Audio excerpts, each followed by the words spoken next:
ನರವ್ಯೂಹವು ದೇಹದ ನಿಯಂತ್ರಣವನ್ನ ಮಾಡ್ತಾ ಇರುತ್ತೆ ಸ್ನೇಹಿತರೆ. ಸೊ ಹೀಗಾಗಿ ಪ್ರತಿಕ್ರಿಯೆಗಳು ಹೇಗಿರುತ್ತೆ ಅನ್ನೋದು ಬಹಳ ಮುಖ್ಯವಾಗುತ್ತೆ ಸ್ನೇಹಿತರೆ. ಸೊ ಹೀಗಾಗಿ ನರಮಂಡಲ ಮತ್ತು ನರವ್ಯೂಹ, nervous system in the body is the centre force to control the human being in disease and in health. ಅಂದ್ರೆ ನಮ್ಮ ನರವ್ಯೂಹ ನಮ್ಮ ರೋಗಗ್ರಸ್ತ ಸ್ಥಿತಿಯನ್ನು ತಂದುಕೊಡುತ್ತೆ ಮತ್ತು ಅದೇ ನರವ್ಯೂಹ ಆರೋಗ್ಯವಂತ ಸ್ಥಿತಿಯನ್ನು ತಂದುಕೊಡುತ್ತೆ.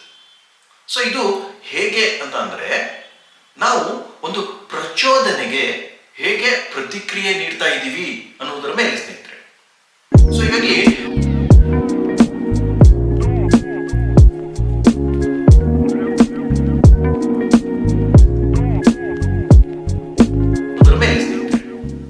ಹೀಗಾಗಿ ನರಮಂಡಲಗಳ ಆರೋಗ್ಯ ಬಹಳಷ್ಟು ಮುಖ್ಯವಾಗುತ್ತೆ ಮತ್ತು ಈ ಸ್ಟಿಮ್ಯುಲಸ್ ರೆಸ್ಪಾನ್ಸ್, ಪ್ರಚೋದನೆ ಮತ್ತು ಪ್ರತಿಕ್ರಿಯೆ, ಇದು ಬಹಳಷ್ಟು ಮುಖ್ಯವಾಗುತ್ತೆ ಮಾನವನ ಜೀವನದಲ್ಲಿ.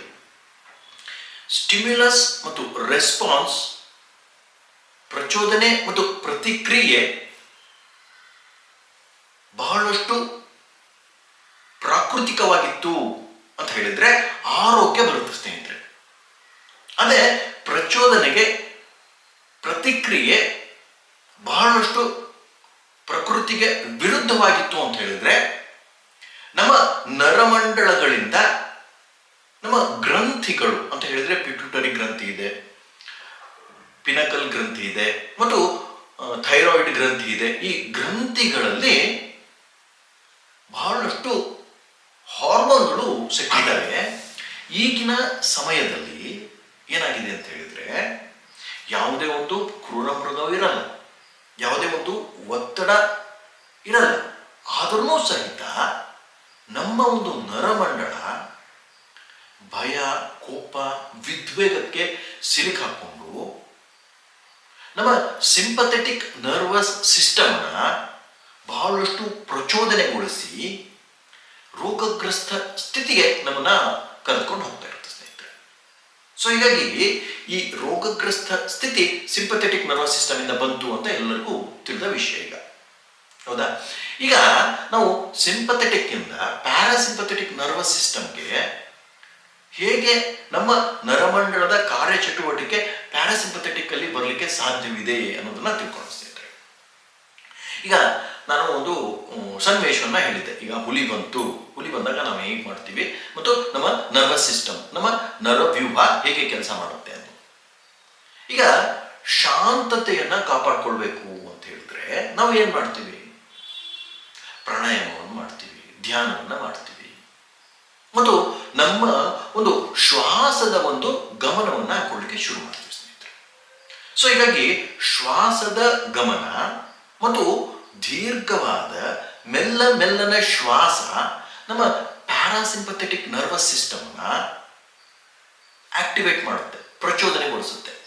ಸೊ ಹೀಗಾಗಿ ನಮಗೆ ಯಾವಾಗ ಸಮಯ ಸಿಕ್ಕುತ್ತೆ ಆವಾಗ, ಅಥವಾ ದಿನಂಪ್ರತಿ ಬೆಳಗ್ಗೆ ಮತ್ತು ಸಾಯಂಕಾಲದ ಸಮಯದಲ್ಲಿ ಈ ಪ್ಯಾರಾಸಿಂಪಥೆಟಿಕ್ ನರ್ವಸ್ ಸಿಸ್ಟಮ್ನ ನೀವು ಪ್ರಚೋದನೆಗೊಳಿಸ್ತಾ ಇದ್ರಿ ದಿನಂಪ್ರತಿ ಅಂತ ಹೇಳಿದ್ರೆ ನಿಮ್ಮ ದೇಹದ ಅಂಗಗಳಿಗೆ ಬಹಳಷ್ಟು ವಿಶ್ರಾಂತಿ ಸಿಕ್ಕುತ್ತೆ.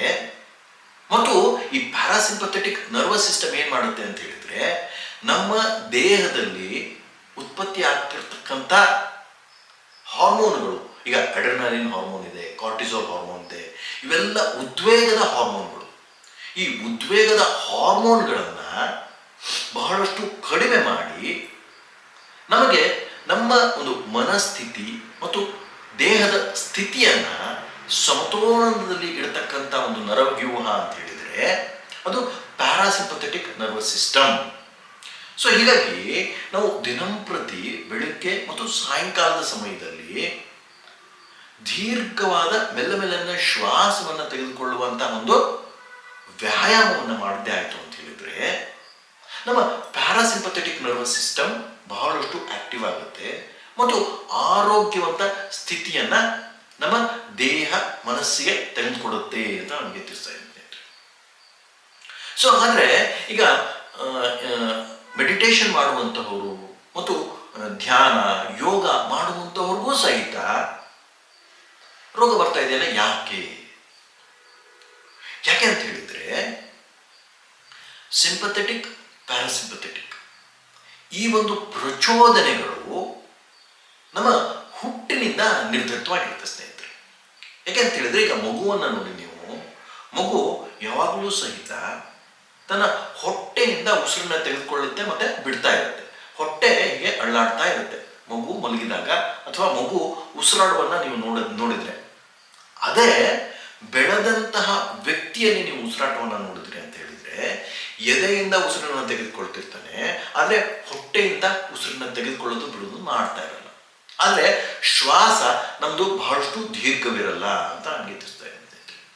ಸೊ ಹೀಗಾಗಿ ಶ್ವಾಸ ಬಹಳಷ್ಟು ದೀರ್ಘವಾಗಿ ಮೆಲ್ಲನೆ ಶ್ವಾಸವನ್ನ ತೆಗೆದುಕೊಳ್ಳುವಂತಹ ಅಭ್ಯಾಸ ಇರುವವರಲ್ಲಿ ಆರೋಗ್ಯ ಬರುವುದು ಖಚಿತ ಅಂತ ನಮಗೆ ತಿಳಿಸ್ತಾ ಇದೆ.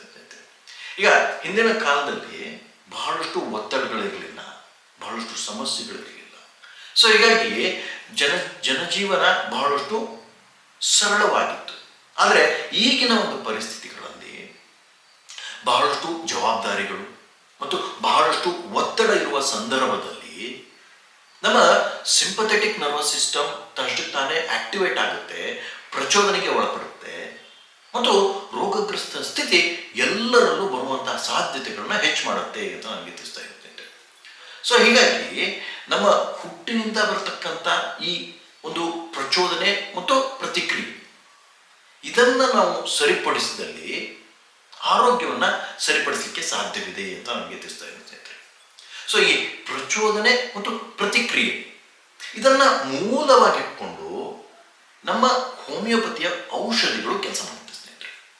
ಸೊ ಹೀಗಾಗಿ ನಾವು ಏನ್ ಮಾಡ್ತೀವಿ ಅಂತ ಹೇಳಿದ್ರೆ ರೋಗದ ಮೂಲವನ್ನ ಹುಡುಕ್ತೀವಿ ಮತ್ತು ಪ್ರಚೋದನೆಗೆ ಹೇಗೆ ಪ್ರತಿಕ್ರಿಯೆ ನೀಡ್ತಾ ಇದ್ದಾನೆ ಒಬ್ಬ ವ್ಯಕ್ತಿ ಅಥವಾ ಒಬ್ಬ ರೋಗಿ ಅನ್ನೋದನ್ನ ನಾವು ತಿಳ್ಕೊಳ್ಳಿಕ್ಕೆ ಪ್ರಯತ್ನ ಮಾಡ್ತೀವಿ ಸ್ನೇಹಿತರೆ.